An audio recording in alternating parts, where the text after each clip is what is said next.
Mumbai versus Delhi debates are legendary. Vada Pav versus Chole Bhature, Rohit versus Virat, local trains versus the metro, Gateway of India versus India Gate.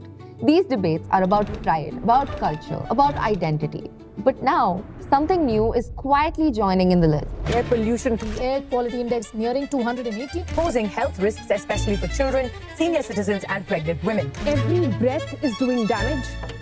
For years, Delhi was the undisputed name in this.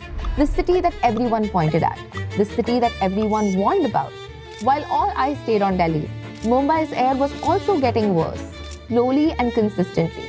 In fact, Mumbai's AQI has crossed the 300 mark several times in the last few months and has consistently stayed above 150 all through January. Not as extreme as Delhi, but bad enough to ask a serious question. Is air pollution still just a Delhi problem?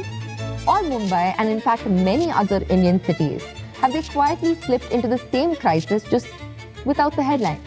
I'm Lavanya, and in this episode of The Climate Brief, we look at what is driving Mumbai's air pollution and ask the question we cannot avoid anymore. Is there a way out?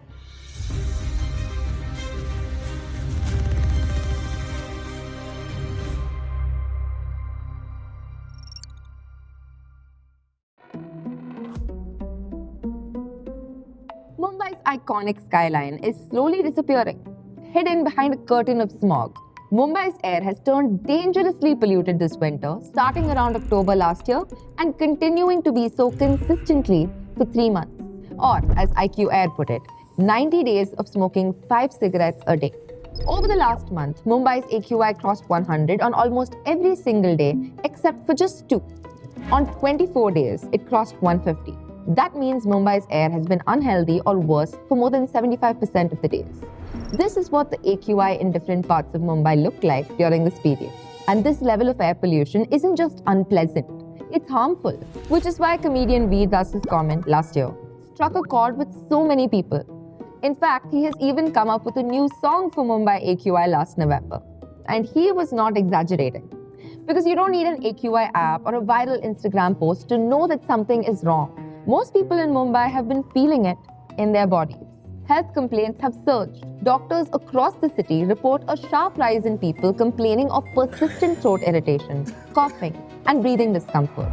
According to them, Mumbai is facing a unique pollution mix of heavy traffic emissions, constant construction dust, industrial pollutants, combined with coastal humidity, creating a perfect storm for respiratory problems, and especially those affecting the throat and vocal cords. The impact is visible in schools too. Many schools are reporting low attendance as children fall sick repeatedly. Some parents are even asking if masks should make a comeback.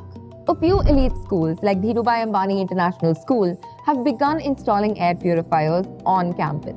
But that raises an uncomfortable question.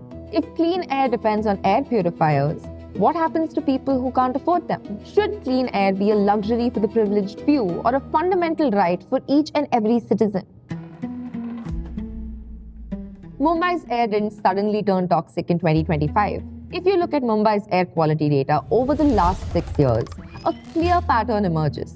Every winter, the air gets worse, and each year, the baseline pollution inches higher. But why is this happening to Mumbai? Didn't the sea breeze protect us? See, Delhi is widely known to be unlucky with geography and meteorological factors. It's landlocked with natural fortresses of hills and peaks. So when there isn't much rain and wind and the cold air tends to settle lower in the winter months, the pollutants get trapped into Delhi and it leads to a higher level of pollution. But Mumbai is geographically different. For decades, the city was protected by nature. Its coastal location created a natural ventilation system. The cool sea breezes move in from the Arabian Sea, flushing pollutants away from the city. This is why, for years, Mumbai avoided the kind of winter pollution crises seen in Delhi. So what's changing now? To understand that, we need to look at where Mumbai's pollution actually comes from. Number 1, construction debris. Construction is a major contributor to Mumbai's pollution. It feels like it's been never-ending, at least since COVID. Redevelopment projects, metro work, new flyovers, road digging, almost every neighborhood has some form of ongoing construction. The ready-mix concrete plants around construction sites are also a major source of emissions. Number 2, transport emissions. Mumbai's vehicle population has grown steadily. More cars, more congestion, more traffic, and that means higher emissions of harmful pollutants day after day. Number 3, industrial emissions in power generation. Mumbai and its surrounding region houses large industrial facilities, including refineries like HPCL, BPCL, and the RCF factory. These emit gases such as sulfur dioxide, nitrogen dioxide, and methane, which significantly degrade air quality. And number 4, road dust. The dust sitting on roads that is constantly being kicked back into the air by traffic. While these are all the major sources, there are smaller but important local sources as well. Crematoria, wood-fired bakeries, and open waste burning. Individually small, but together, they cause localized pollution spikes. In fact, we covered this earlier on the climate brief. Mumbai's iconic wood-fired bakeries, the very reason power tastes the way it does, were set to be electrified to cut down emissions. Now these factors are there almost all year around. But the reason winter feels worse is because of meteorological factors. During the monsoon, rain helps wash particulate matter out of the air. But in winter, rainfall disappears. Cooler air traps pollutants closer to the ground. Particles remain suspended for longer periods. One additional contributing factor this year is an active La Nina phase, which began around September 2025. La Nina is a cyclical climate phenomenon that affects wind patterns. In Mumbai's case, it has led to slower local wind speeds, reducing dispersion and allowing pollutants to accumulate, pushing AQI into the unhealthy range more often. So Mumbai hasn't lost its coastal advantage entirely, but nature alone is no longer enough to offset the scale of emissions the city produces. So this brings us to the most important question. What is actually being done about Mumbai's air pollution? In December, the Bombay High Court pulled up the Brihan Mumbai Municipal Corporation, the BMC, for what it described as inaction. The judges accused the BMC of doing nothing to curb pollution. The BMC has currently implemented GRAP, the Graded Response Action Plan, a framework designed to tackle dangerous pollution levels. Since December, GRAP Stage 4 has been imposed on and off depending on the AQI levels. So what happens when GRAP is implemented? At the first level, GRAP focuses heavily on construction dust, one of Mumbai's biggest pollution sources.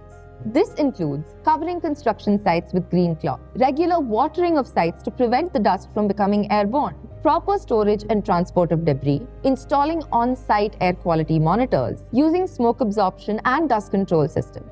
When these measures are not followed, or when pollution remains high, GRAP allows authorities to go further. In December, the BMC halted construction and dust-generating activities in several high AQI areas, including Mazgaon, Deonar, Malad, Borivali East, Chakala Andheri East, Navy Nagar, Powai, and Mulund. Around 50 construction and ready-mix concrete sites were issued stop work notices. Small industries, including bakeries, marble cutting units, and other smoke or dust emitting operations, were asked to switch to cleaner technologies or face action. To enforce these rules, the BMC formed 94 ward-level flying squads. These teams inspect construction sites, private properties, roads, and metro project stretches, issuing stop work notices whenever violations are found. But is this enough? The honest answer is no. These are emergency measures. They help control spikes. They reduce immediate exposure. But this won't fix the root of the problem. For that, Mumbai needs long-term structural changes. That means strict and consistent enforcement of construction site rules, not just during pollution peaks.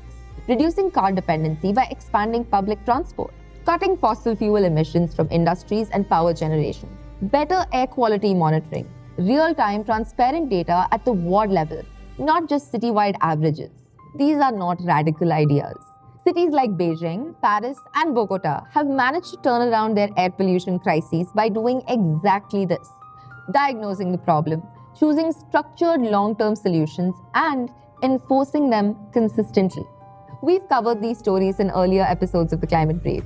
Do check out our episode on how Beijing, Paris, and Bogota solved pollution and what Delhi can learn. What can you do?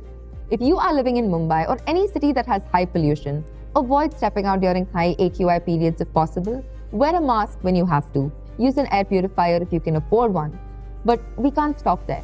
Try to reduce car usage. Use public transport whenever possible. And most importantly, be an active citizen and voice out your concerns.